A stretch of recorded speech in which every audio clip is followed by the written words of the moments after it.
Good morning, everybody, and happy Friday. We are here today with Assistant Clinical Director Navia Henry for the Harvey Najim Hope Center, one of our family of services here at the Children's Shelter. Good morning, Navia. Hi, good morning. Thank you for being with us today. No problem. Yeah. So, for those of you out there, again, I'm always reminding people that this month we are really focused on Mental Health Awareness Month and Foster Care Awareness Month. We've been doing Lunch with Leisha on Wednesdays.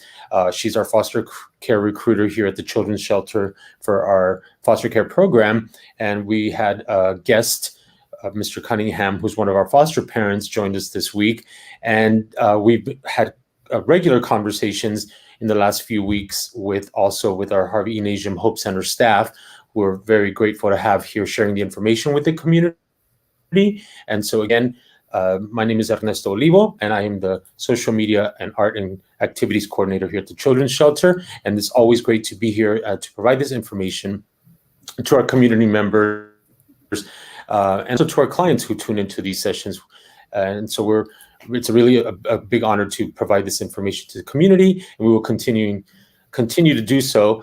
And then I know I will probably we'll start doing something for the summer, as I've done in the past with reading with Ernesto and art with Ernesto. But more information to come on that. But back to our session for today. I think today's topic is breaking down the barriers to mental health stigma and providing a trauma-informed care approach to working with children, youth, and their families. That's a mouthful there. Yes. So we're going to have some conversation with Ms. Navia Henry. So let's talk about overcoming the stigma. Yes, overcoming the stigma is very important, especially in communities with different and diverse cultures, just because a lot of the times people are seen as disadvantaged. Sometimes there's negative opinions of a stigma, and coming to get help or be supported by someone. A lot of people view mental health a little differently than just regular healthcare, but it's actually just as important. And so when we're sick, our automatic reaction is let's go to the doctor, figure out what's going on, let's get some medication or prescription. However, when it comes to mental health, a lot of the times people are seen as something is wrong with them, or maybe there's a belief system that's in place and they don't feel that's something that they need to reach out for. Or sometimes there's just a stereotype of being diagnosed with a mental health disorder. So that's that's going back to the idea that the negative attitude and the connotation towards mental health, right? And I think a lot of it comes from just the lack of understanding. And I know that in the last few years, it's been a little more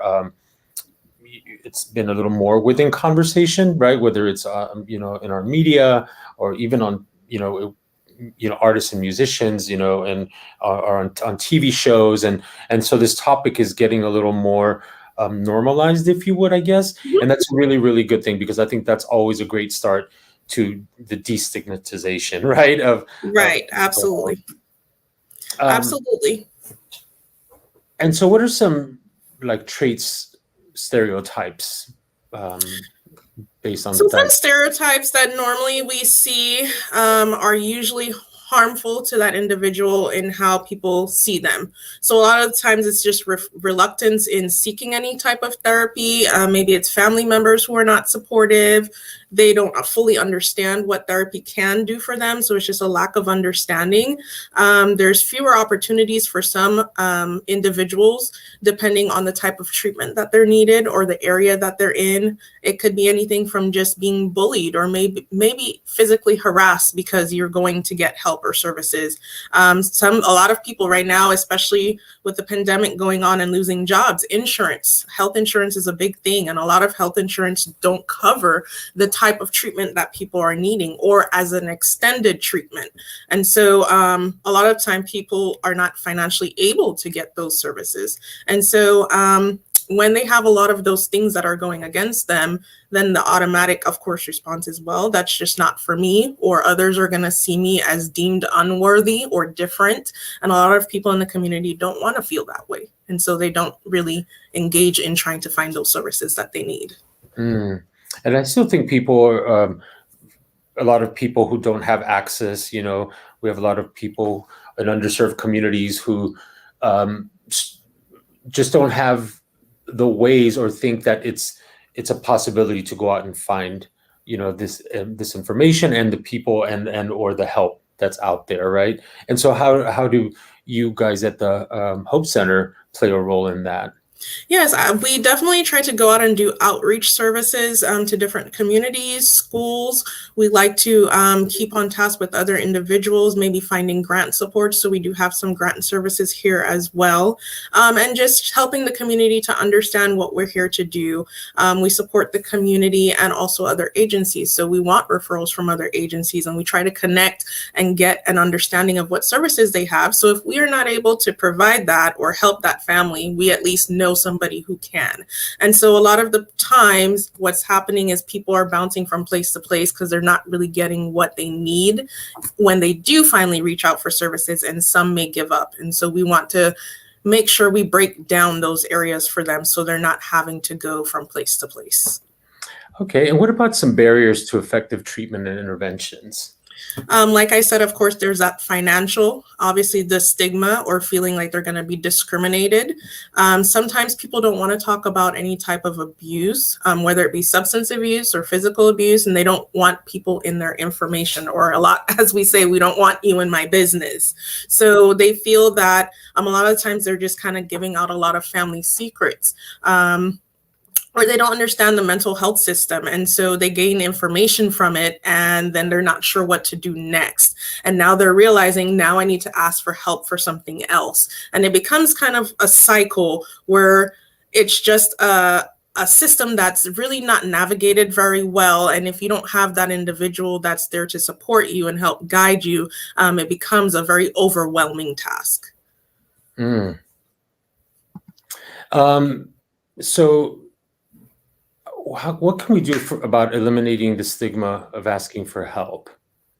Well, you definitely have two areas. You have personal and public. So we need to get the public engaged in understanding what the mental health system is, showing them how they can support their family members, whether it be through classes, whether it be through seminars, local churches reaching out to different individuals, schools, school counselors talking to the parents about what that type of service is and how that may be helpful to children. Being able to see those signs in our family or in our community and letting people know it's okay to come and receive those services. You also have to break down the personal stigma. Because if you feel like you're going to be labeled or you're going to be judged, then you're not going to want to receive that support or help. And so sometimes we may shut down and not be able to actually get what we're needing because we are breaking ourselves down. We're tearing ourselves down. We're trying to stereotype ourselves. And so making sure that we also understand our needs and be able to support our needs and know when it's time to really reach out and get that help. And so we work at the core with trauma-informed care principles. Do you want to talk a little bit about those? Sure. So trauma-informed care principles are very important. We use them here at the Hope Center. That's kind of our identity. And so we feel that trauma-informed care is really important. A lot of people, when they hear that in the community, they're saying, what is that? Is this something new? Is it a new phenomena? It really isn't. And it's some very simple tasks and steps that we can do. So just keeping safety, letting people know where are the exits in the building. If I'm anxious or I'm overwhelmed, how am I going to get out of this office? Having lit parking lots and having spaces close to the door so people can come in. Maybe they're concerned something will happen as they're walking in. Making your space feel inviting. We have here a little garden. And so helping people to have different aspects of what safety may look like to them, or even asking that client, getting them involved in their own care. How can I make you feel safe? Or how do you know that you're safe when you're here with me? And just reaching out to that client. Definitely building that trustworthiness, that rapport, wanting to be transparent with that client, and being able to have an open discussion and conversation. That mutual self-respect, right? So if I'm showing you that I'm respectful of what you're saying, I'm open to hearing from you, and I'm encouraging and supporting of you, then you're going to want to share more, right? And so having that collaboration and that mutuality between me and that client. Definitely empowerment. So giving lots of choices. That's what we do here, especially with TBRI. And also that cultural understanding or that gender issue understanding, that historical bias, bringing all those things in because let's be honest, a lot of cultures, they don't talk about these things. It's what happens in this house stays in this house. Our family secrets are nobody's. It's not anyone's business to come in. And so being able to break down those things with different individuals that come into your care or ask about your services will be helpful for them to definitely get that care that they need. Wow, that's great. I do want to make a little, or just focus on something you just said about the cultural aspect of things, and in families. And I know that a lot of times that's one of the biggest barriers that I hear, and I know that's something that I personally have encountered in myself when it comes to this. And it was really, I remember the first time, taking that first step to go look for help and somebody to talk to, and when I know I really needed something for myself, and it took me, I remember like making an appointment and canceling an appointment and then like waiting a month or two and making an appointment and then realizing that that my mental health is what's gonna it's going to make that difference down the road, in 5 years and in 10 years, and where I'm going to be at and the things that I want to achieve. And it took me a really long time, but I think back to the cultural aspect of things, it was a very specific, don't talk about it, that's just the way things are. And when you do open up yourself and you do, ask for help and get that treatment, it's your world just kind of just like triple opens up. And it's just like I always like sharing with my colleagues and friends that it's like that scenario of like opening up the box and all these butterflies fly out. It's like that's really how I felt like the first time I actually took that initiative to do something like that. And it's a very beautiful thing. And I appreciate the work that you do in the community and with us here at the Children's Shelter through the Hope Center. Is there any closing remarks or anything that you'd like to share? Definitely don't feel that help is a weakness. It is a strength, and you never want to put yourself in a space where you're not able to succeed because you're holding yourself back, or you feel that it's not community standards to get that help. And so now you're not being supported. You want to make sure that you continue to keep that strength in yourself and know that you are able to get what you're needing and feel okay with that, and that you will progress as you move forward. Thank you for that. I appreciate that. And so to our viewers out there and all our supporters, if people are interested or wanted to make an inquiry, how would they go about that to reach the Hope Center? Yes, so they can definitely contact us at 210-503-4500. That's our office number. You can ask to speak to Miss Liz or Miss Deborah, who is our office coordinator.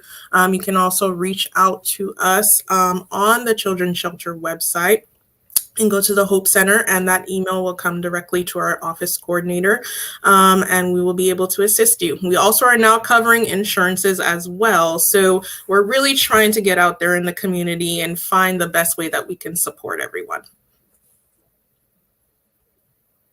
That's great. Thank you. Well, everybody, again, thank you for joining us, and thank you, Navia Henry. We really appreciate having you here again. We're always grateful to have such great staff here, and again, not just doing the work, but the work in the community. And we really appreciate you guys, and I hope everyone has a wonderful weekend. It is Friday, and most of you out there with a 3-day weekend, enjoy it. I hope everybody has a safe weekend, and please tune in. We will continue our Facebook Live sessions. As usual, you can keep up on our Facebook, our Instagram, or on our Twitter pages, and you can get the information and anything else you need to know about that. And to our community members out there who are continuously supporting us, who are always providing in your services in any which way and giving back. And I can't say thank you enough. And I will always say thank you. And don't forget, use our social media platforms to raise awareness to mental health awareness and foster care awareness. And we are wrapping up the month of May. But again, to us, it's Mental Health Awareness Month all year round, and it's Foster Care Awareness Month all year round here at the Children's Shelter. So please share stories, share this video. If you know anybody, again, who could use some help, or any of our services from Compadre Compadre, Nurse Family Partnership, iParents, our Hope Center, please reach out to us. Again, you can reach us at 210-212-2500, and we will direct you exactly where you need to get to. So have a wonderful weekend, everybody, and we appreciate you for being here. And thank you again, Ms. Navia, for being here with us.